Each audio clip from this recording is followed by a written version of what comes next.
Good morning to all of you. Good morning, everyone, and welcome. In today's session, I'm going to explain Passage 4 for CTET examination 2022.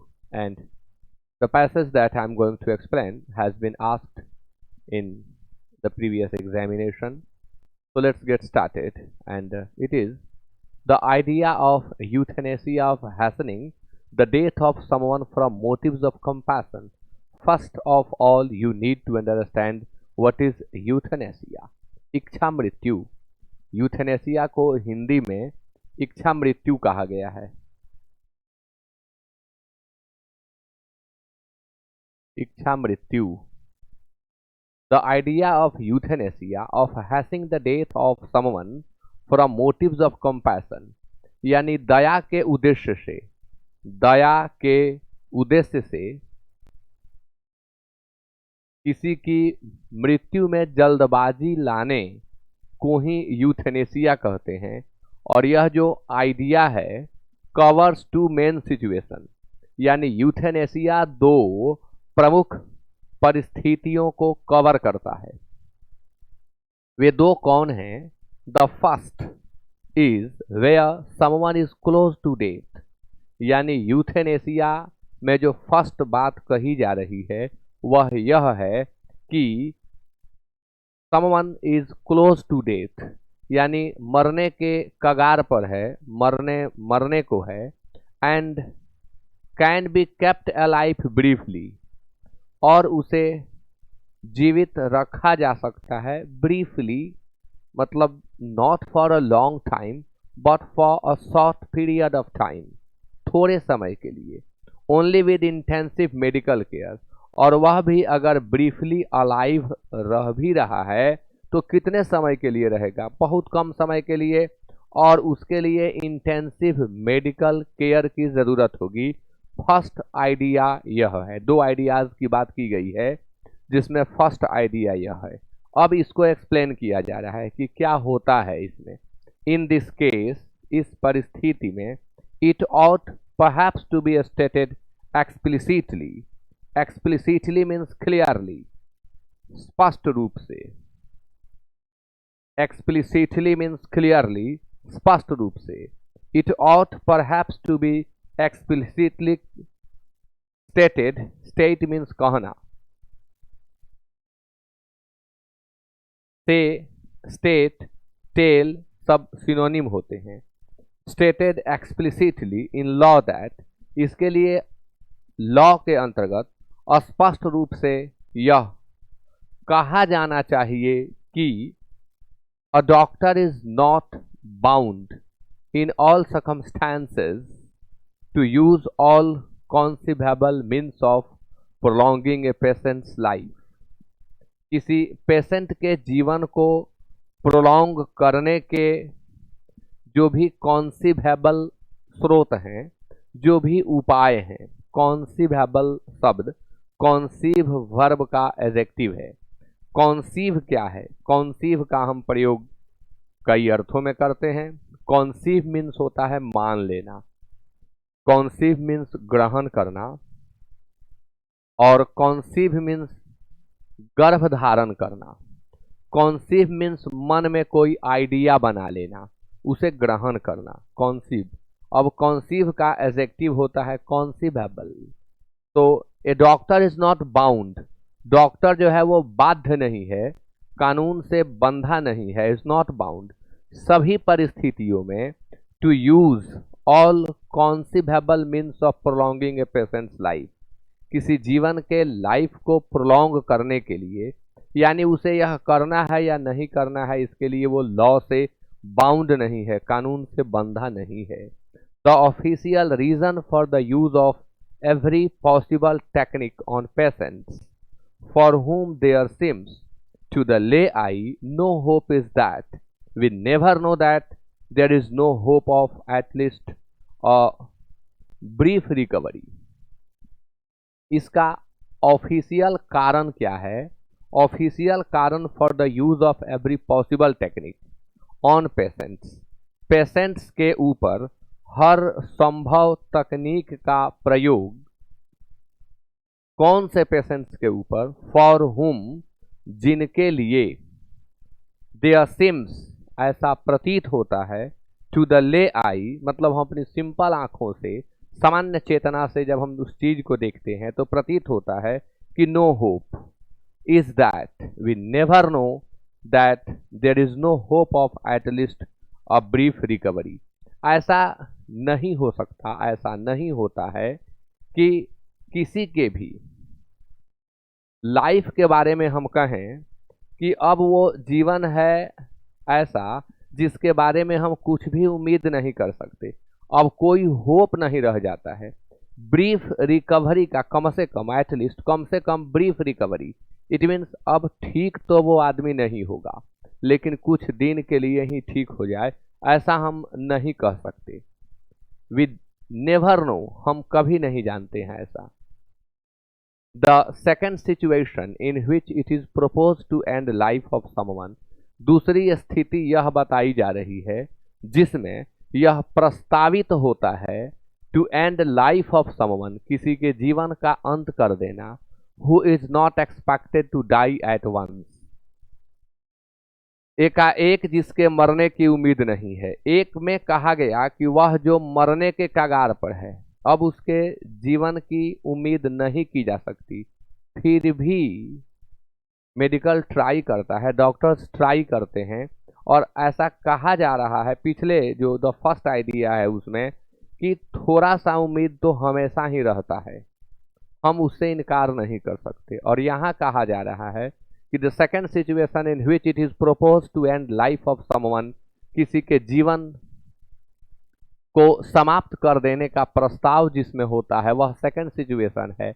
और कौन व्यक्ति वह होता है, तो who is not expected to die at once from natural causes, यानी किसी ऐसी स्थिति में है जब वह दिक्कत का जीवन जी रहा है, कष्ट का जीवन जी रहा है, नेचुरली उसका डेथ होना बहुत जल्द दिखता हुआ नहीं प्रतीत हो रहा है।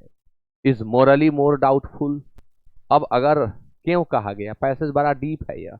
मोरली मोर डाउटफुल, डाउटफुल संदेहास्पद, मोरली नैतिक तौर पर, एक मरने की स्थिति में है, क्लोज टू डेथ है, उसे मार दिया जाए, खैर ब्रीफ लाइफ अभी उसका बचा हुआ है लेकिन किसी कारणवश अगर यूथेनेसिया का यूज होता है तो वो। दूसरा कहा जा रहा है कि जीवन में अभी ऐसा कुछ होता हुआ नहीं दिख रहा है कि नेचुरल कॉजेज से उसकी मृत्यु हो जाए, अब अगर उस पर हम यूथेनेसिया अप्लाई करते हैं तो यह तो मोरली मोर डाउटफुल है, यह बात तो और अधिक संदेहास्पद है नैतिक तौर पर। In so far as the suggestion may be based on the notion of the quality of life, जहां तक सजेशन के निर्धारण की बात है तो यह किस सिद्धांत पर डिपेंड करेगा, जीवन की क्वालिटी के सिद्धांत पर। नोशन मीन सिद्धांत होता है, जीवन की क्वालिटी के सिद्धांत पर यह निर्भर करता है। और एक्सपीरियंस्ड बाय द पेशेंट, वह जीवन जिसको पेशेंट ने एक्सपीरियंस किया है, अब वो किस तरह का जीवन एक्सपीरियंस कर रहा है, इस पर यह, उसके सिद्धांत पर यह बात निर्भर करती है कि यूथेनेसिया अप्लाई किया जाना चाहिए या नहीं किया जाना चाहिए। This is an inadequate approach to human beings, यह जो अप्रोच होता है, यह जो दृष्टिकोण होता है, इसको इनएडेक्वेट बताया जा रहा है। इनएडेक्वेट का अर्थ होता है अपर्याप्त। इनएडेक्वेट अपने आप में एडजेक्टिव है, इसका अर्थ होता है अपर्याप्त टू ह्यूमन बींग्स, मनुष्यों के लिए। वट एवर देयर कैपेसिटी, चाहे उनकी क्षमता जो भी हो, what ever compound relative pronoun है, वट एवर का प्रयोग एडजेक्टिव के रूप में भी होता है जब उसके बाद नाउन होता है। वट एवर देयर कैपेसिटीज, चाहे उनकी क्षमता जो भी हो, at one extreme we may be dealing with a birth, कभी ऐसा भी होता है कि हम उस बर्थ को डील कर रहे होते हैं, उस जन्म से संबंधित बात हो रही है, that can not be called human at all, जो जन्म के बाद ह्यूमन नहीं कहा जा सकता, बिल्कुल नहीं। Such a being is likely to live, जन्म ले लिया, अब वो भाई मानव रूप में भी नहीं है। Such a being is likely to live at the most for only a few hours. वह महज कुछ क्षण, कुछ घंटे जीवित रहने वाला है। अधिकाधिक जिएगा, सुपरलेटिव डिग्री, तो कुछ घंटे जीवित रहेगा। Many people would feel that, बहुत से लोग यह महसूस करेंगे कि during this time it ought to be given ordinary nursing care. वहाँ भी मतलब कितनी दया की बात, कितने कंपैशन की बात की गई है। किसी बेबी का जन्म होता है जो नॉर्मल नहीं है, ह्यूमन है कि नहीं उसे देख करके ये भी नहीं बताया जा सकता।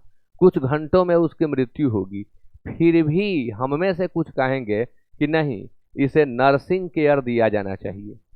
नर्सिंग केयर ऑर्डिनरी, अब बहुत बड़े अस्पताल में नहीं तो कम से कम छोटे अस्पताल में ही इसे नर्सिंग केयर दिया जाना चाहिए। But it would be difficult to condemn anyone who took the opposite view. लेकिन अगर इस स्थिति में कोई बच्चा जो ह्यूमन नहीं लग रहा है, जन्म ले लिया है, और अगर वहाँ कोई कह रहा है कि नहीं अब इसका क्या इलाज होगा, मतलब अगर कोई अपोजिट व्यू रख रहा है इस नर्सिंग के, तो अब उसकी हम कंडेम भी नहीं कर सकते। एम के बाद कहीं भी लास्ट में अगर एन आए तो इस एन को नहीं पढ़ना होता है, एन को, केवल एम को पढ़ना होता है। इसलिए हम कॉन्डेम पढ़ेंगे, कॉन्डेम्न नहीं। इसका अर्थ होता है निंदा करना। क्रिटिसाइज इसका सिनोनिम होगा, सेंसर इसका सिनोनिम होगा, डिप्रेकेट इसका सिनोनिम होगा। क्रिटिसाइज होगा, सेंसर होगा और डिप्रेकेट होगा। At anything less than this extreme, extreme means होता है चरम। इस एक्सट्रीम से कोई भी चीज जो लेस है, जो कम है, the bringing to an end the life of say a spastic child, वह बच्चा जो स्पैस्टिक है, सेरेब्रल पाल्सी से संबंधित यह डिजीज है, जिसको होता है वो स्पैस्टिक चाइल्ड कहलाता है, चाइल्ड की डिजीज है। By the deliberate refusal of the fullest medical care seems morally indefensible. अब ऐसा अगर कोई है स्पैस्टिक से ग्रसित और उसके लिए मेडिकल केयर को मना कर दिया जाता है, रिफ्यूज कर दिया जाता है, वो भी जानबूझकर, डेलिबरेट रिफ्यूजल। डेलिबरेट मीन्स होता है जानबूझकर, एडजेक्टिव है, और रेफ्यूजल यहाँ नाउन है। Of the fullest medical care seems morally indefensible, पूर्णतः अगर मेडिकल केयर से रिफ्यूज कर दिया जाता है जानबूझकर, तो वह क्या माना जाता है? ऐसा प्रतीत होता है कि वह जो है नैतिक तौर पर इनडिफेंसिबल है, असुरक्षात्मक है। डिफेंस का एडजेक्टिव बनाएंगे डिफेंसिबल होगा, और उसका एंटोनिम बना देंगे इनडिफेंसिबल होगा। Question, euthanasia means hastening someone's death. आपने देखा है, देखिए यहाँ, the idea of euthanasia of hastening someone's death या hastening the death of someone. Euthanasia का मतलब ही होता है कि किसी के डेथ को हैसन करना। हैस्ट मीन्स जल्दबाजी होता है, लेकिन हम उसमें ई एन जोड़ करके वर्ब वन बना देते हैं। जल्दबाजी करना, जल्दी करना, जो बाद में होने वाला है उसे पहले कर देना हैसनिंग है। तो क्या मतलब है इसका? फॉर मटीरियल गेन, मतलब ऐसा क्यों? मटीरियल गेन के लिए, किसी को जल्दी मार दिया जा रहा है इस पैसेज में जो कहा गया, तो किस ग्राउंड पर, क्या आधार क्या है? मटीरियल गेन के लिए, भौतिक लाभ के लिए। पूरे पैसेज में भौतिक लाभ की चर्चा नहीं हुई है। फॉर मेडिकल एक्सपेरिमेंटेशन, पूरे पैसेज में नहीं कहा गया है कि उसकी हत्या कर दो, यूथेनेसिया उसको दे दिया जाए और इससे मेडिकल एक्सपेरिमेंट हो, ऐसा नहीं कहा गया है। ऑन कंपैशनेट ग्राउंड, जी हाँ, यही बात कही गई है कि अगर ऐसा है तो वो किस चीज के ऊपर है, तो कंपैशन के उद्देश्य से। मोटिव मीन्स उद्देश्य, यानी ग्राउंड क्या हो गया? कंपैशन, दया। तो यहाँ से यह आंसर गाइड हो रहा है। यानी 1 का आंसर सी होगा। For better quality of life, अब उस समय जब यूथेनेसिया दिया जाए न दिया जाए इस पर बात विवाद चल रही है, तो जीवन के क्वालिटी को बेटर करना ये तो संभव ही नहीं है, आंसर सी होगा। क्वेश्चन नंबर 2 में the reason for banning euthanasias is that. अब आप बताएं, एक जो भी लोग मुझे जहां तक लग रहा है सीटेट के इस पैसेज को देख रहे हैं, भावी शिक्षक हैं, शिक्षक विवेकशील होते हैं, बहुत तीक्ष्ण बुद्धि होती है शिक्षकों की। कहाँ कहा जा रहा है पूरे पैसेज में, कहीं यूथेनेसिया के बैन की बात नहीं कही गई है, लेकिन सीटेट बोर्ड ने इसे पूछ दिया है। पैसेज में ऐसी कोई बात नहीं कही गई है, ना ही सीन है ना ही अनसीन है, मतलब ना ही वो विजिबल है ना ही वो इनविजिबल है। कुछ बातें होती हैं जिनमें लेखक पूछते हैं what do you infer from the passage, आपने पैसेज से क्या अनुमान, आप क्या अनुमान लगाते हैं। वहां हमें अपना ओपिनियन देना होता है। फिर पूछा जाता है what's your opinion about the passage, वहां भी हमें अपना ओपिनियन देना होता है। पैसेज में यूथेनेसिया बैन किया जाए बैन न किया जाए पर चर्चा ही नहीं है, यानी ये पैसेज कहीं से लिया गया और कुछ और उसमें नीचे था जो नहीं लिया गया, छूट गया और बोर्ड में दे दिया गया, ये क्वेश्चन सेट हो गया। यही हुआ है। अब कॉमन सेंस से उत्तर देना पड़ेगा। We can never be sure that there is no hope of recovery. जी हाँ, ये कहा गया है कि हम कैसे कह सकते हैं, किसी भी, इसमें पैसेज में लाइन था, अपने मन से मैं नहीं कह रहा हूं, कि थोड़ी सी उम्मीद तो हमेशा ही रह जाती है। हम कह ही नहीं सकते कि अब उम्मीद नहीं है। देखिए यहां कहा गया है we never know that there is no hope of at least a brief recovery. हम ये कभी नहीं जानते हैं कि अब किसी के भी रिकवरी का कम से कम थोड़ा भी उम्मीद ना हो। यानी यहाँ पर डबल नेगेटिव सेंटेंस को पॉजिटिव बना करके यह कह रहा है कि हर समय, मरने के समय तक थोड़ी सी चांस तो रिकवरी की बनी रहती है। यानी we can never be sure that there is no hope of recovery. यह बात पैसेज के मुताबिक सही है, चर्चा में यह बात आई हुई है। It may lead to immoral exploitation, हाँ, अनैतिक तौर पर यह शोषण की ओर हमें बढ़ा सकता है। बार बार कहा जा रहा है कि अगर यूथेनेसिया एप्लीकेबल होने लगे तो मोरली जो है यह अच्छा नहीं होगा। यानी बी भी सही है। A and B both are true.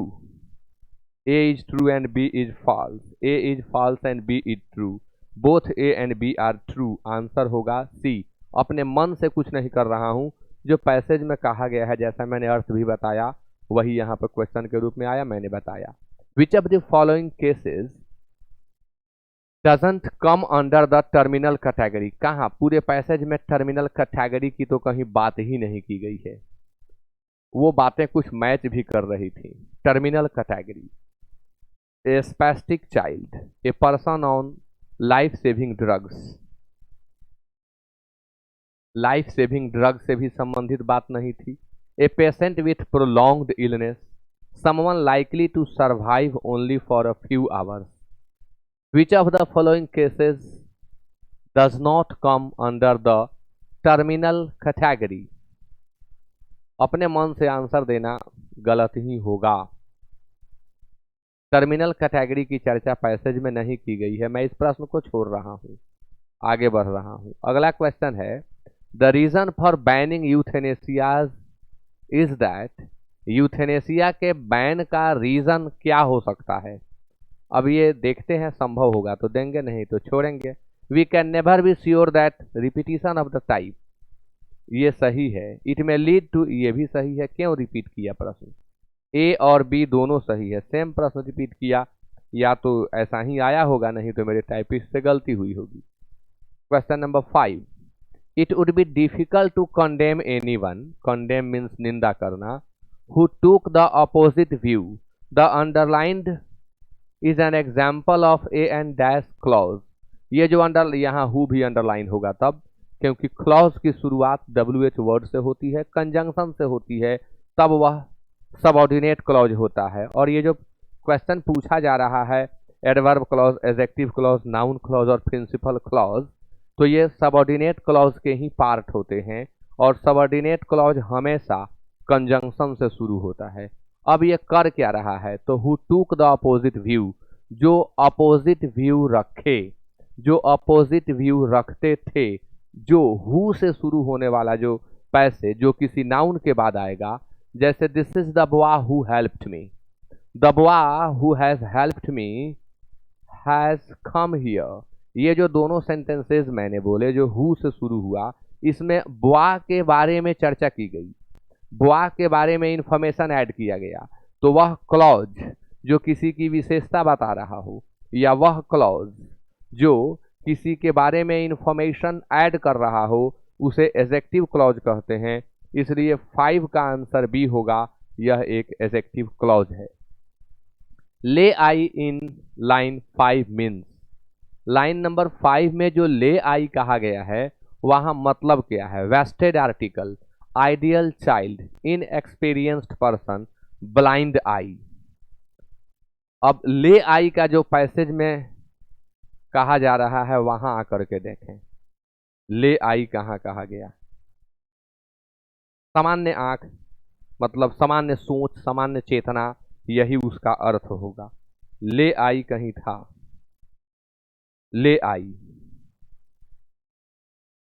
इसके लिए आप इस लाइन को देखें, the official reason for the use of every possible technique on patients for whom there seems no hope is that, यानी जो एकदम अनाड़ी आदमी को, एकदम अनाड़ी आदमी को जो बहुत एक्सपर्ट नहीं है किसी चीज का, उसे भी यह प्रतीत हो जाता है कि no hope is that we never know, ऐसा कभी हो नहीं सकता, ऐसी कोई उम्मीद नहीं हो सकती कि हम ये जान पाएं कि अब इसके जीने की उम्मीद नहीं बची है। तो इसके बाद है शायद, हाँ, ले आई इन द लाइन क्या मतलब है, तो मतलब है कि इनएक्सपीरियंस्ड पर्सन, ब्लाइंड आई नहीं, इनएक्सपीरियंस्ड पर्सन, वहां अनभिज्ञ व्यक्ति, कम अनुभव का व्यक्ति, अनाड़ी जिसे हम कह सकते हैं एक शब्द में।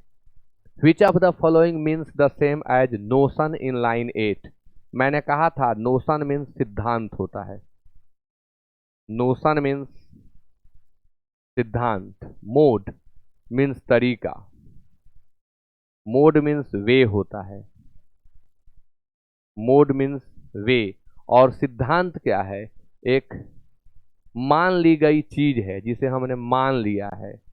बिलीफ, ये स्पेलिंग मिस्टेक, ऐसे नहीं होना चाहिए, BELIEF होगा मान्यता, मान्यता। प्लेज शपथ, प्लेज मीन्स प्रतिज्ञा, ओथ, और plaudit, it is a kind of praise, प्रशंसा, प्लाउडिट। तो क्या दें हम, बिलीफ देंगे हम, ये स्पेलिंग होगा। Notion is a kind of belief, एक तरह का सिद्धांत, एक तरह का सिद्धांत, एक तरह का विश्वास है। मंग्रूव्स आर फ्लावरिंग प्लांट्स, क्या कमाल करते हैं शुभम कुमार, ये तो इसके पहले पैसेज का है। तो पैसेज को मैंने एक्सप्लेन किया।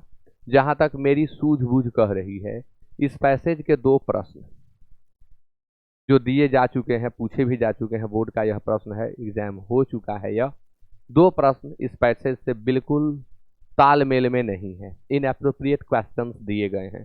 जहां तक मेरी सूझबूझ है, हो सकता है किसी को ऐसा लगे कि नहीं पैसेज में इसका वर्णन है, मैंने अपने सूझबूझ के आधार पर इसे एक्सप्लेन किया। 2 पैसेज इसमें नहीं थे, इरेलेवेंट थे। Okay, with that it is over now, thank you so much.